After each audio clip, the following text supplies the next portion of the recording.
A British scientist says the use of drone technology by the military is advancing so fast it could pose ethical problems. Biochemist Professor Rod Flower says we're only a step away from drones, planes or other high-tech weapons being controlled by thought alone. Simon Newton's been talking to Professor Flower. It's long been the stuff of computer games, but not, say scientists, for much longer. Advances in neuroscience developed to treat mental illness could also have an untapped military use, allowing weapons to be literally controlled by brainwaves. Well, first of all, you have to have something on your head or something to gather the information about what it is you're thinking about, and you need to train the computer to be able to recognize patterns in your neuronal activity when you're thinking about something. So let's say go left or go right. Once the computer can understand that, then you can feed that information into a weapons system or a wheelchair or anything else, or cursor on a computer screen and so on. The US military has already experimented with neuroscience. In simulated tests, it found that troops' ability to spot roadside bombs and snipers doubled when a weak electrical current was passed through their brain. But the Royal Society report says it could go much further. Pilots could operate unmanned drones directly from their thoughts, while troops could control weapons simply by thinking. Recruits could also undergo brain scans to find fast learners and risk takers. The report also looks at how drugs developed for conditions like dementia could be adapted for military use, allowing soldiers to go longer without sleep, to be more alert to threats and to cope better with battlefield stress. Other drugs could be used to make captives more talkative or subdue an enemy. But scientists say there will be ethical concerns about turning medical research to military use. Ours really deals with the impact that these new technologies are making or might be expected to make upon the military and also law enforcement. The MOD's Future Integrated Soldier Technology Programme, or FIST, is already looking at ways of fitting British infantry with helmet-mounted displays linked to a new battlefield communication system. Although brainwave weapons may still sound like science fiction, the Royal Society says they're already on the horizon. The next leap in military technology, harnessing the human brain. Simon Newton, Forces News.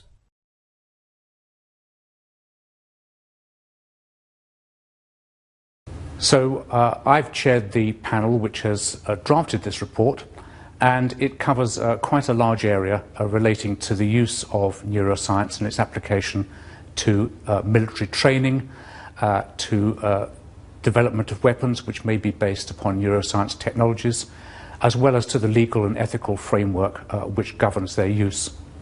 We've looked at, first of all, the sorts of applications of neuroscience that can be used to improve the performance of the military. And several of these are very, very exciting and potentially very useful for us. For example, we think that the use of new brain imaging technologies will be very useful for screening of military personnel, for recruiting them to specific tasks, and for possibly training personnel and pilots and so on to do specific tasks more efficiently.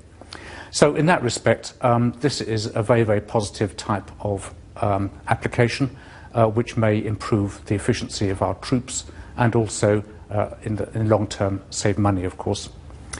Another set of applications consists of the application of neuroscience to the rehabilitation of wounded soldiers and sailors and airmen. Here we've seen huge advances in neural processing, understanding neural processing, and the application of this really to the development of fully prosthetic limbs.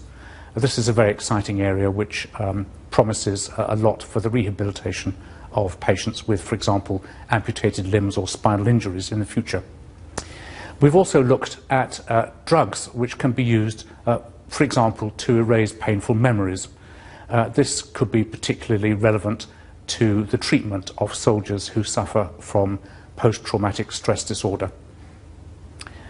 In addition, we've also looked at the use of drugs for enhancing the performance of soldiers and sailors and airmen. So, for example, drugs which may combat fatigue and obviate the need to sleep quite so frequently would obviously be quite useful to the military if they were available and could be given safely to personnel. On the flip side of all these advances, which are generally beneficial in tone, there's also the prospect that these same technologies could be used to degrade the performance of the military, of the adversary. So, for example, there's been a lot of interest by various governments around the world in the development of chemical weapons, which, for example, anesthetic agents, agents which modify the functioning of the central nervous system in such a way as to degrade performance. These are obviously very dangerous directions to take this research in, but we try to survey them in as much detail as we can. So overall, we've come up with a number of recommendations, and these include recommendations to the international community. These particularly take the form of increasing the level of awareness by scientists of the potential uses that their work is going to be put to in the future. This is very, very important and is one of our central messages. There are messages also to the people who frame legislation. We believe that agents acting on the central nervous system, neuroscience applications, should be made a focus for example, the Biological Weapons Convention and also the Chemical Weapons Convention. And the government should clarify their thinking with regard to the use of agents which are currently approved for domestic riot control, particularly those which could be classed as incapacitating agents. This is a big issue which we need to get ironed out. So I guess finally, the report stresses that there should be more openness on behalf of governments in saying types of research they're doing in this area. We believe that actually this will be enormously beneficial. It's much better to be open about these things and to collaborate openly with academia and other partners. This will be of enormous benefit to scientists who are working on military applications, but also hugely beneficial to the academic sector as well. And we mustn't forget that a lot of very important and interesting technologies which we currently use have come originally from military applications. A very trivial example, of course, is GPS, which started off as a way of positioning nuclear submarines, but we now have it in our sat-navs, in our phones, and even in our cameras. In the not-too-distant future, warfare is the basis of the global economy.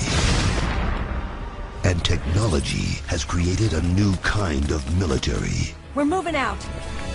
Where every move and every thought... You don't trust me? ...of every soldier... Activated. ...can be controlled. I never thought it would be so easy. The system is mine! Except for one. Sounds like the perfect job for me. Snake, I'm counting on you.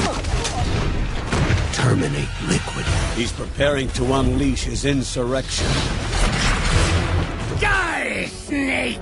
Your body is approaching its limit. How long do I have? When war becomes business. America had better sleep soundly while she still can.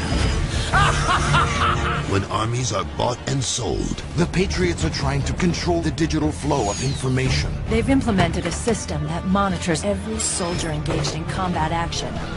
Who is left in control?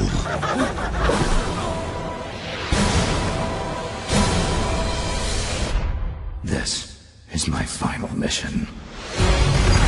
This summer. Stop! Brother! It's been too long. Evil is powerful. Die!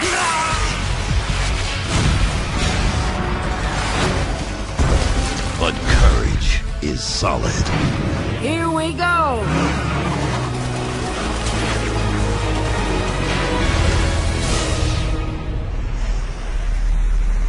Metal Gear Solid 4, Guns of the Patriots.